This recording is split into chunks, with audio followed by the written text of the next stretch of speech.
దేశవ్యాప్తంగా మరోసారి గృహ వినియోగ గ్యాస్ సిలిండర్ ధర పెరిగింది. సిలిండర్ ధరను 29 రూపాయలు పెంచుతూ నిర్ణయం తీసుకున్నారు.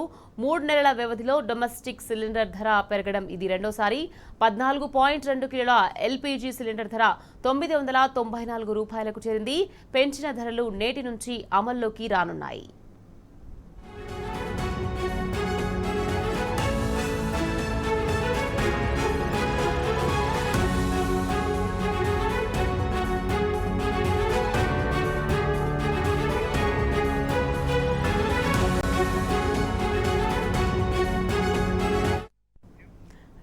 బ్రేకింగ్ న్యూస్ చూస్తున్నాం. దేశవ్యాప్తంగా మరోసారి గృహ వినియోగ గ్యాస్ సిలిండర్ ధర పెరిగింది. సిలిండర్ ధరను 29 రూపాయలు పెంచుతూ నిర్ణయం తీసుకున్నారు. 3 నెలల వ్యవధిలో డొమెస్టిక్ సిలిండర్ ధర పెరగడం ఇది రెండోసారి. 14.2 కిలోల ఎల్పీజీ సిలిండర్ ధర 994 రూపాయలకు పెరిగింది. పెంచిన ధరలు నేటి నుంచి అమల్లోకి రానున్నాయి.